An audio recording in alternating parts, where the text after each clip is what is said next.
दोस्तों, आज हम आपके साथ एक ऐसे मुद्दे पे बात करना चाहते हैं जो मुद्दा बहुत कंफ्यूजिंग है और जिसके बारे में आपको अलग अलग फैक्ट्स पता चलते रहते हैं। जी हाँ, हम बात कर रहे हैं महाभारत के एक महान योद्धा अश्वत्थामा की। तो अश्वत्थामा के बारे में जैसा आप जानते हैं कि उनको एक श्राप मिला था। भगवान कृष्ण ने वो श्राप उनको दिया था और उनको बोला था कि आपको समय चक्र के अंत तक, यानी कि समय जब तक चलेगा उसके अंत तक, उस चक्र के अंत तक आपको इस धरती पे भटकना होगा। ये क्योंकि उन्होंने अभिमन्यु के पुत्र, अभिमन्यु और उत्तरा के पुत्र अजन्मे पुत्र के ऊपर ब्रह्मास्त्र चलाया था, तो इतना बड़ा उन्होंने पाप किया था जिसकी वजह से भगवान कृष्ण ने उनको श्राप दिया था। बट ये बहुत बड़ा कन्फ्यूजन है लोगों के मन में कि अश्वत्थामा जो है वो क्या अभी भी जीवित हैं और क्या वो अभी भी भटक रहे हैं और वो कब तक इस धरती पे भटकेंगे। तो जैसा कि आप जानते हैं कि द्वापर युग के अंत में भगवान कृष्ण ने उनको श्राप दिया था। जब द्वापर युग का अंत निकट ही था तभी उनको श्राप मिला था और उनको समय चक्र के अंत तक श्राप मिला था।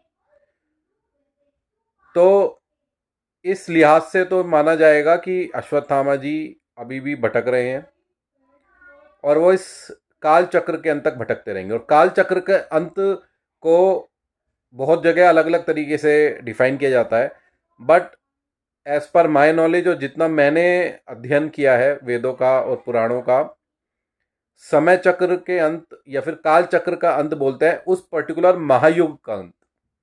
तो अभी जैसे आप जानते हैं कि अभी जो महायुग चल रहा है, महायुग में सतयुग, त्रेता युग, द्वापर युग और कलयुग होते हैं।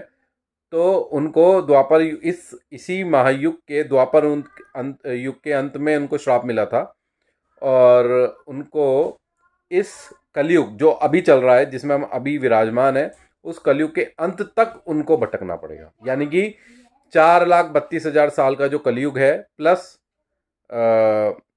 जो कलयुग है उसके अंत तक उनको भटकना पड़ेगा। कलयुग के अंत तक वो भटकेंगे तभी उनको मुक्ति मिलेगी। और उनके बारे में ये कहा जाता है कि वो भगवान कल्कि की मदद करेंगे धर्म स्थापना करने में और तभी उनकी मुक्ति का मार्ग प्रशस्त होगा।